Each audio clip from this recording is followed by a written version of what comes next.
사람이 미우면 단점만 보이고요. 사람이 사랑스러우면 장점만 보인다고 합니다. 이 시간에 옆에 분들 한번 바라보시기 바랍니다. 자, 보십시오. 무엇이 보이십니까? 자, 옆에 분들에게 고백합니다. 사랑합니다. 축복합니다. 네. 자, 인사 한번 나누시기 바랍니다. 사랑합니다. 그리고 축복합니다.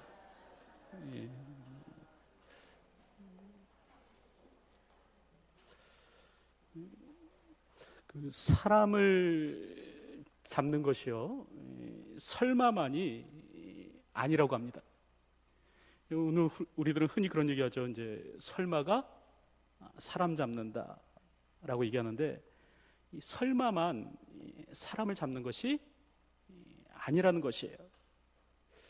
사실 사람을 잡는 것은 여러 가지가 있는데, 그 가운데 또 이 극찬이라는 거 있잖아요. 이 과도한 칭찬, 이거 역시 사람을 잡더라라는 것입니다. 여러분들, 칭찬은 좋은 것이죠. 그래서 우리가 그런 얘기도 하잖아요. 칭찬은 고래도 춤추게 한다. 이만큼 칭찬하는 것은 굉장히 중요하다라는 그런 말입니다. 칭찬을 하게 되면요, 사람들이 이렇게 단점을 고치게 된대요.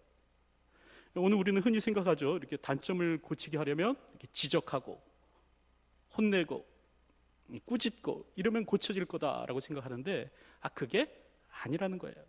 칭찬 가운데 사람의 변화가 일어난다라는 것이죠. 또 칭찬하면 이 자기 존중감이 높아진대요. 그러니까 스스로가 스스로를 사랑할 수 있는 사람이 된다라는 것입니다. 또한 집중력도 좋아지고요, 또 마음의 상처도 치유되고, 또 좋은 관계를 유지할 수 있다라는 것입니다. 이렇게 칭찬이 굉장히 좋은 거예요.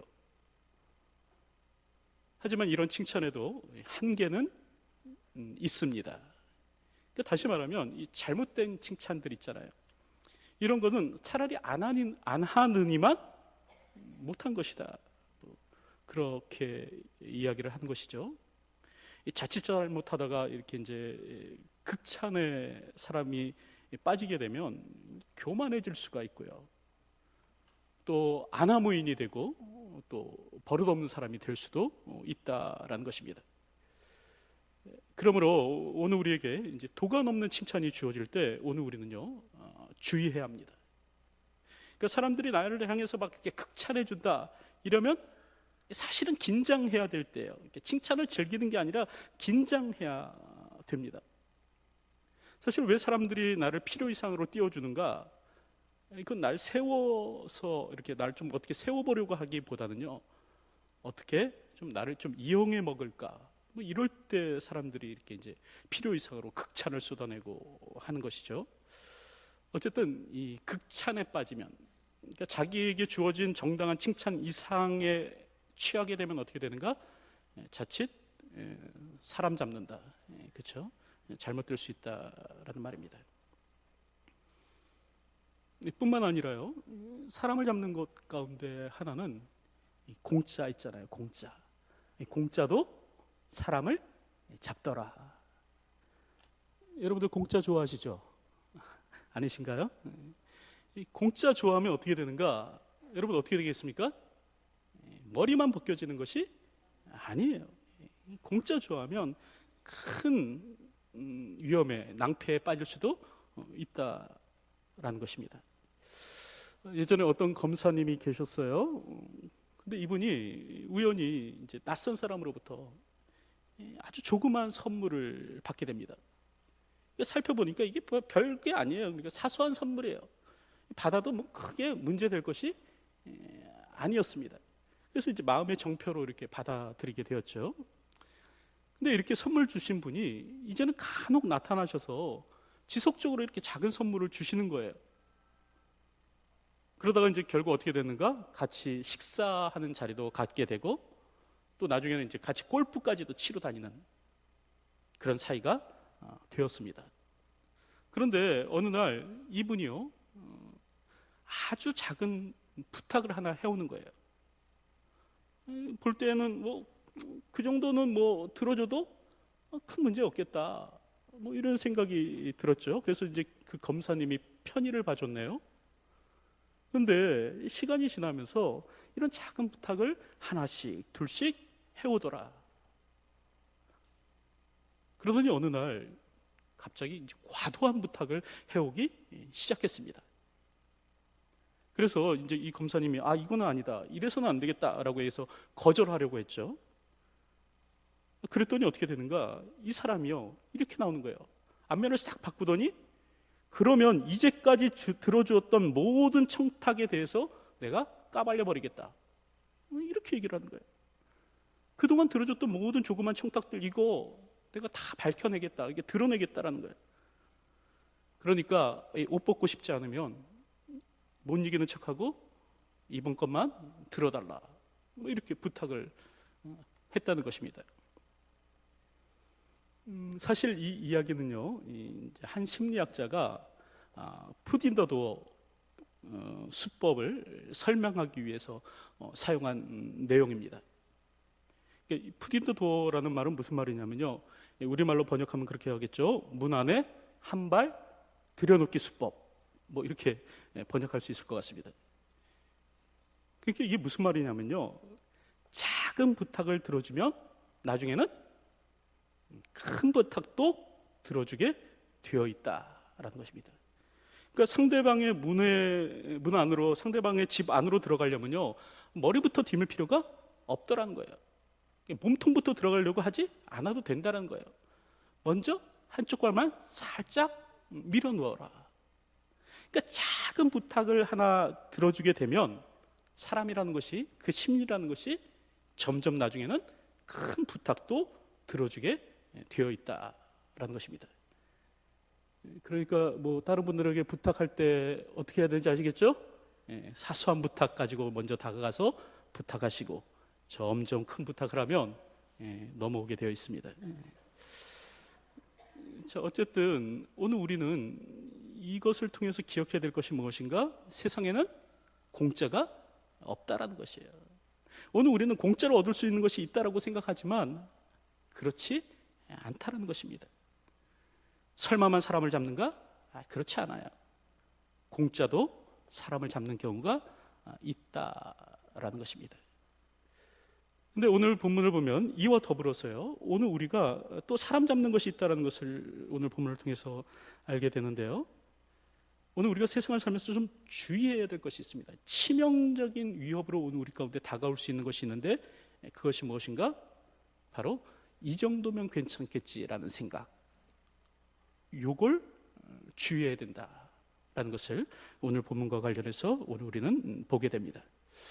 오늘 우리가 읽은 이 본문의 내용은 인간의 타락에 관한 이야기죠. 아담과 하와가 어떻게 해서 이제 하나님의 말씀을 어기고 선악을 알게 하는 나무의 열매를 따먹다가 이제 결국 죽음에 이르렀는지를 오늘 우리에게 보여주는 내용입니다. 근데 이런 과정 가운데서요, 오늘 본문을 보니까 누가 개입하고 있더라? 여러분, 오늘 본문을 보면 인간의 타락의 과정 가운데 누가 개입하고 있습니까? 사단이 개입하고 있더라라는 것을 우리들이 보게 되죠. 그것이 오늘 본문 1절에 기록되어 있는데요, 오늘 본문 1절을 보십시오. 뭐라고 얘기합니까? 그런데 뱀은 여호와 하나님이 지으신 들짐승 중에 가장 간교하니라 라고 기록합니다. 여기서 간교하다라는 말은요, 히브리어로 아룸이라는 단어입니다. 그 뜻이 무엇인가? 영리한, 약삭빠른, 교묘한 이라는 뜻을 가지고 있습니다. 그러니까 하나님께서 지으신 들짐승 가운데서 영리하고요, 교활하고 또 약삭빠른 짐승이 무엇인가? 뱀이었다라는 것이죠. 근데 사탄은 이제 이 뱀을 통해서 아담과 하와에게 접근하는 거예요. 그리고 이런 말을 하죠. 하나님이 참으로 너희에게 동산 모든 나무의 열매를 먹지 말라 하시더냐, 이런 얘기를 합니다. 근데 여기서 오늘 우리가 좀 잠깐 먼저 좀 생각해보고 주목해보고 넘어가야 될 것은 뭐냐면, 사단이 이렇게 이제 동산 중앙에 있는 이 선악과의 나무의 열매를 따먹게 할 때 과연 누구를 꼬셨는가 하는 것입니다. 여러분들, 사단이 선악과의 나무 열매를 이렇게 사람들로 하여금 따먹게 하죠. 그 나무 열매를 따먹게 할 때 과연 누구를 유혹하였는가? 누구를 유혹했습니까? 네, 오늘 성경을 보면 오늘 우리는 일반적으로 생각할 때 이제 여자만 꼬셨다라고 생각하는 경우가 있습니다. 그러니까 다시 말하면 이제 사단이 하와를 유혹할 때 아담은 딴 곳에 가 있었다라는 것이죠. 그래갖고 이제 하와 혼자 있다가 이렇게 홀딱 넘어갔다라고 생각하는 경우가 있는데, 오늘 본문을 자세히 읽어보면 성경은 그렇게 얘기하지 않고 있다라는 것을 볼 수 있습니다. 오늘 보면 1절 하반절을 한번 보시기 바랍니다. 1절 하반절을 보면요, 뭐라고 기록하는가? 이제 뱀이 뭐라고 얘기합니까? 이렇게 얘기하죠. 하나님이 참으로 너희에게, 누구에게? 너희에게 동산 모든 나무의 열매를 먹지 말라 하시더냐. 여러분들이 잘 아시다시피 여기서 너희는 무엇을 가리킵니까? 이게요, 2인칭 복수 대명사예요. 학교 다닐 때 배우셨죠? 2인칭 복수 대명사입니다. 그러니까 다시 말하면 이 말이 무슨 말이냐면, 너희라는 말은 혼자 있을 때 쓰는 말이 아니라는 거예요. 그러니까 여러 사람들이 있을 때 쓰는 말이 이 말입니다. 그러니까 지금 하와는 혼자 있다 아니다? 아니에요. 누군가와 같이 있어요. 근데 그 누군가가 누구겠습니까? 아담일 수밖에 없죠. 그 당시에 뭐 아담과 하와 두 사람밖에 없었으니까요. 그런데 이 너희라는 말은 오늘 본문 1절에만 사용되는 것이 아니라 오늘 성경을 보면 지속적으로 너희라는 말이 계속적으로 사용되고 있는 것을 우리가 보게 되는데요. 3절을 보십시오. 뭐라고 얘기합니까? 너희는 먹지도 말고, 이렇게 얘기하고요. 또 4절을 보십시오. 뭐라고 얘기합니까? 너희가 결코 죽지 아니하리라. 내가 결코 죽지 아니하리라고 얘기하잖아요. 너희가 결코 죽지 아니하리라. 또 5절을 보십시오. 뭐라고 얘기합니까? 너희가 그것을 먹는 날엔, 이렇게 얘기합니다. 그러니까 지금 사단이 하와 한 사람과만 대화를 하고 있는 것인가?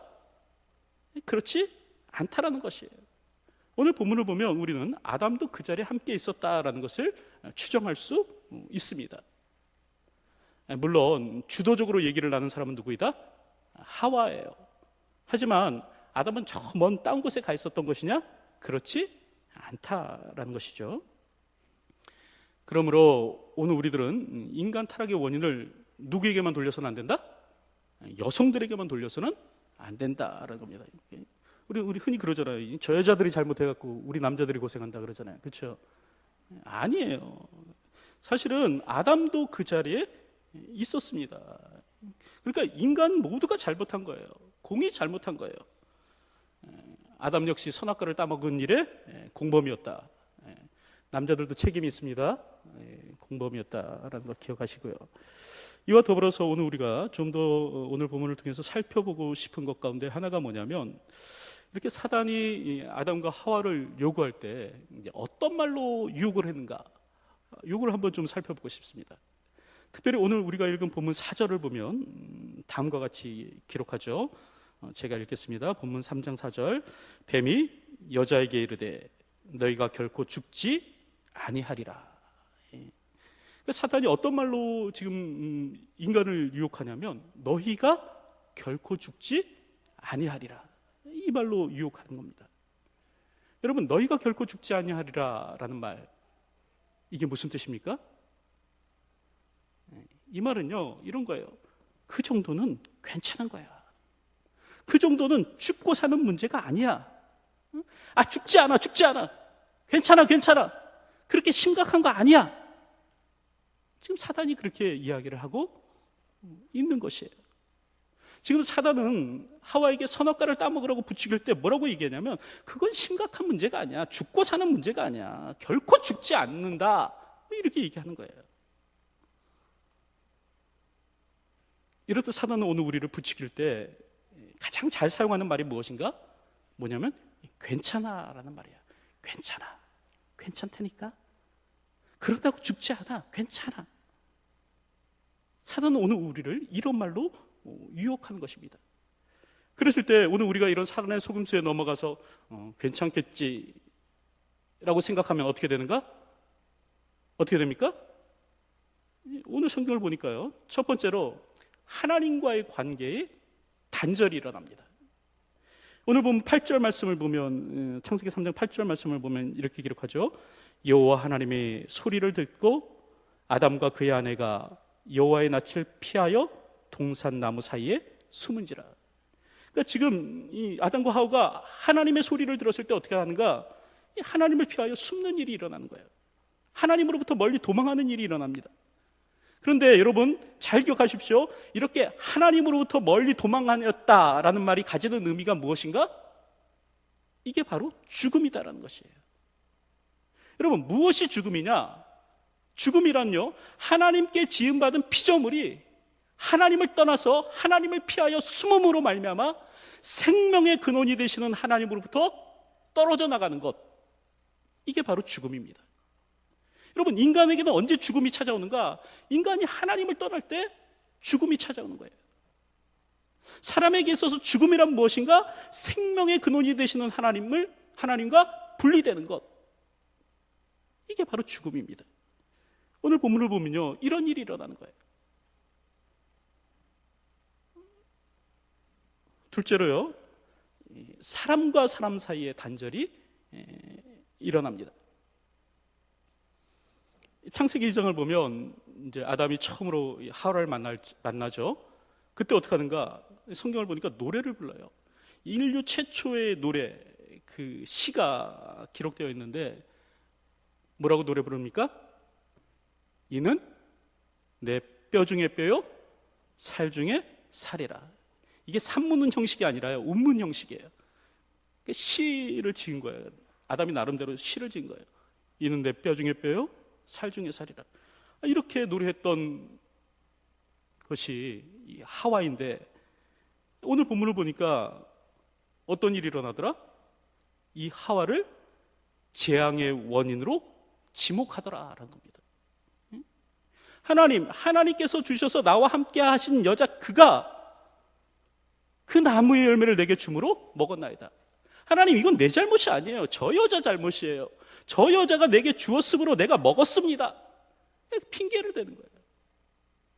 이로 말미암아 어떻게 됩니까? 사람과 사람 사이의 관계가 파괴되는 거 아니에요. 뿐만 아니라 오늘 성경을 보면요, 어떤 일이 일어나는가? 사람과 자연 사이의 관계도 깨어집니다. 그러니까 아담이 범죄하게 되었을 때 인간만 저주를 받은 것이 아니에요. 땅도 함께 저주를 받습니다. 자연 만물이 함께 저주를 받는 거예요. 그래서 땅이 이제 가시덤불을 내게 되죠. 또 이렇게 엉겅퀴를 내게 됩니다. 여러분들, 오늘 우리 삶 가운데 가끔 이 자연재해가 일어나잖아요. 왜 이런 자연재해가 일어나는가?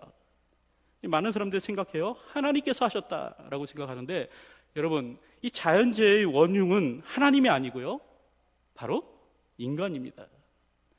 이 세상에 일어나는 이 모든 자연재해는 하나님의 잘못 때문에 일어나는 것이 아니라 오늘 우리 인간의 범죄의 결과로 말미암아 일어나는 것이에요. 근데 오늘 우리는 이 자연재해가 일어나면 하나님 어찌하여 이런 일을 하십니까? 이렇게 하나님께 모든 책임을 돌리죠? 아니에요. 하나님께서 하신 것이 아니라 오늘 우리가 범죄하였기 때문에 그 결과로 말미암아 주어지는 것입니다. 그렇다고 한다면 하나님께서 무엇을 하시는가? 단지 이제 그것을 허용만 하실 뿐이에요. 어쨌든 이렇게 사람이 사단의 미혹에 넘어가서 괜찮겠지라는 이 사람의 미혹에 넘어가서 범죄하게 되면 어떻게 되는가? 오늘 본문과 같이요, 돌이키지 못할 큰 재앙에 빠지게 되는 것입니다. 여러분, 사단은 어떤 존재인가? 사단은요, 성경을 보니까 우리를 미혹하는 존재라고 얘기합니다. 그러니까 파멸과 멸망에 빠지도록 오늘 우리를 부추기는 존재가 누구다? 사단이다라는 것이죠. 그래서 마태복음 4장 3절을 보면 성경은 사탄을 향해서 뭐라고 얘기하냐면 시험하는 자라고 얘기해요. 시험하는 자. 그러니까 사탄은 어떤 존재냐면 오늘 우리를 시험해서 넘어뜨리려고 하는 존재가 사탄이다라는 것입니다. 그리고요, 이 사탄이 오늘 우리를 넘어뜨리려고 할 때 잘 사용하는 말이 무엇인가? 바로 본문에 나오는 것처럼 괜찮아. 그 정도는 다 하고 살아. 남들도 다 그러고 살아. 괜찮아. 이 말을 사용한다는 것입니다. 여러분, 오늘 우리가 분명히 기억해야 될 것이 있는데, 사단은 오늘 우리에게 처음부터요, 심각한 계명 위반을 하라고 요구하지 않습니다. 오늘 우리에게 범죄를 부추길 때요, 엄청난 것을 요구하지 않아요. 예를 들면 하나님 이름을 저주하고 죽어라, 이런 거 사탄이 우리에게 얘기하지 않아요. 사탄은요, 오늘 우리를 미혹할 때 어떻게 미혹하는가? 별로 문제될 거 없는 것처럼 보이는 것, 대충 쉽게 넘어가도 괜찮은 것, 그럴 수도 있다라고 생각되어지는 것, 이것을 가지고 오늘 우리를 미혹하고 있다는 것 기억하셨으면 좋겠습니다. 그런데 오늘 우리가 이런 미혹에 넘어가면, 이런 시험에 넘어가면 어떻게 되는가? 괜찮은가? 그렇지 않다라는 것이에요. 성경은 오늘 우리에게 무엇이라고 얘기하면 절대 그렇지 않다, 괜찮지 않습니다 라고 성경은 이야기를 하고 있는 것입니다. 여러분, 오늘 우리가 하나님의 경고를 무시해도 괜찮은가? 그렇지 않습니다. 오늘 우리가 하나님의 명령을 소홀히 여겨도 괜찮은가? 그렇지 않아요.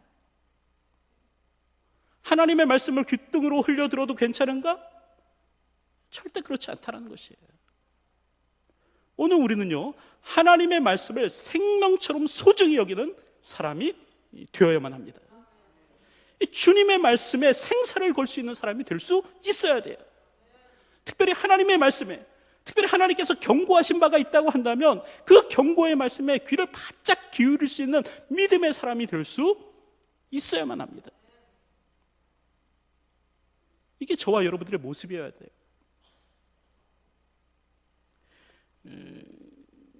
책 가운데 오브 더 엣지, 데스 인 그랜드 캐년이라는 책이 있어요.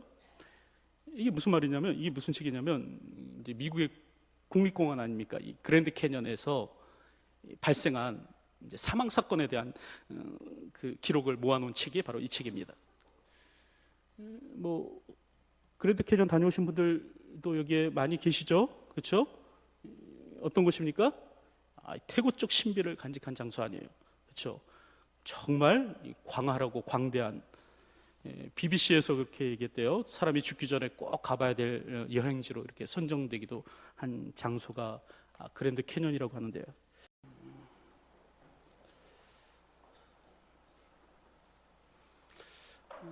사람이 미우면 단점만 보이고요. 사람이 사랑스러우면 장점만 보인다고 합니다. 이 시간에 옆에 분들 한번 바라보시기 바랍니다. 자, 보십시오. 무엇이 보이십니까? 자, 옆에 분들에게 고백합니다. 사랑합니다. 축복합니다. 네. 자, 인사 한번 나누시기 바랍니다. 사랑합니다. 그리고 축복합니다.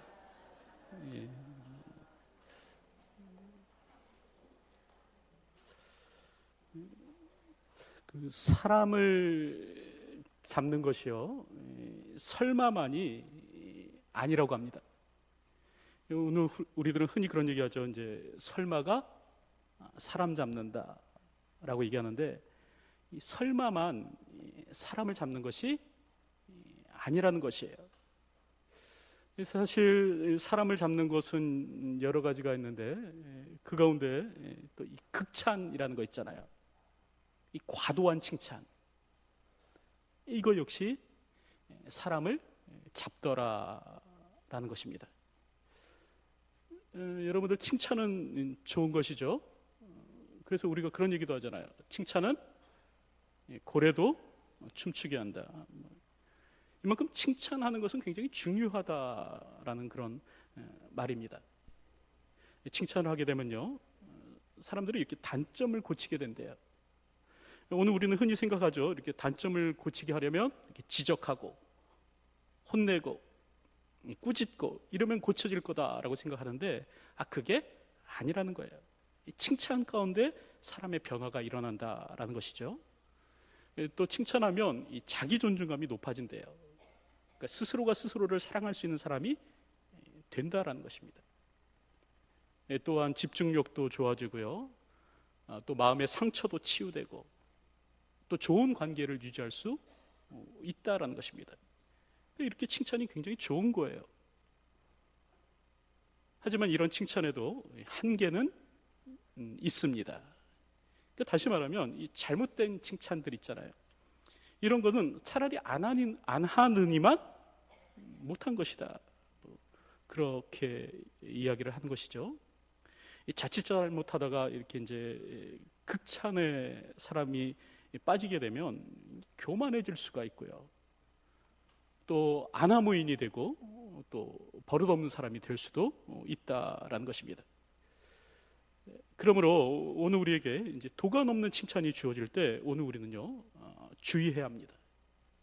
그러니까 사람들이 나를 향해서 막 이렇게 극찬해 준다 이러면 사실은 긴장해야 될 때예요. 이렇게 칭찬을 즐기는 게 아니라 긴장해야 됩니다. 사실 왜 사람들이 나를 필요 이상으로 띄워주는가? 이건 날 세워서 이렇게 날 좀 어떻게 세워보려고 하기보다는요, 어떻게 좀 나를 좀 이용해 먹을까? 뭐 이럴 때 사람들이 이렇게 이제 필요 이상으로 극찬을 쏟아내고 하는 것이죠. 어쨌든 이 극찬에 빠지면, 그러니까 자기에게 주어진 정당한 칭찬 이상에 취하게 되면 어떻게 되는가? 자칫 사람 잡는다. 그렇죠? 잘못될 수 있다라는 말입니다. 뿐만 아니라요, 사람을 잡는 것 가운데 하나는 이 공짜 있잖아요. 공짜. 이 공짜도 사람을 잡더라. 여러분들 공짜 좋아하시죠? 아니신가요? 이 공짜 좋아하면 어떻게 되는가? 여러분 어떻게 되겠습니까? 머리만 벗겨지는 것이 아니에요. 공짜 좋아하면 큰 위험에, 낭패에 빠질 수도 있다라는 것입니다. 예전에 어떤 검사님이 계셨어요. 근데 이분이 우연히 이제 낯선 사람으로부터 아주 조그만 선물을 받게 됩니다. 살펴보니까 이게 별게 아니에요. 그러니까 사소한 선물이에요. 받아도 뭐 크게 문제될 것이 아니었습니다. 그래서 이제 마음의 정표로 이렇게 받아들이게 되었죠. 근데 이렇게 선물 주신 분이 이제는 간혹 나타나셔서 지속적으로 이렇게 작은 선물을 주시는 거예요. 그러다가 이제 결국 어떻게 됐는가? 같이 식사하는 자리도 갖게 되고 또 나중에는 이제 같이 골프까지도 치러 다니는 그런 사이가 되었습니다. 그런데 어느 날 이분이요, 아주 작은 부탁을 하나 해오는 거예요. 볼 때는 뭐 그 정도는 뭐 들어줘도 큰 문제 없겠다, 뭐 이런 생각이 들었죠. 그래서 이제 그 검사님이 편의를 봐줬네요. 그런데 시간이 지나면서 이런 작은 부탁을 하나씩 둘씩 해오더라. 그러더니 어느 날 갑자기 이제 과도한 부탁을 해오기 시작했습니다. 그래서 이제 이 검사님이 이거는 아니다, 이래서는 안 되겠다라고 해서 거절하려고 했죠. 그랬더니 어떻게 되는가? 이 사람이요, 이렇게 나오는 거예요. 안면을 싹 바꾸더니 그러면 이제까지 들어주었던 모든 청탁에 대해서 내가 까발려 버리겠다, 이렇게 얘기를 하는 거예요. 그동안 들어줬던 모든 조그만 청탁들 이거 내가 다 밝혀내겠다, 이게 드러내겠다라는 거예요. 그러니까 옷 벗고 싶지 않으면 못 이기는 척하고 이번 것만 들어달라, 뭐 이렇게 부탁을 했다는 것입니다. 사실 이 이야기는요, 한 심리학자가 푸딘더도어 수법을 설명하기 위해서 사용한 내용입니다. 푸딘더도어라는 말은 무슨 말이냐면요, 우리말로 번역하면 그렇게 하겠죠. 문 안에 한 발 들여놓기 수법, 뭐 이렇게 번역할 수 있을 것 같습니다.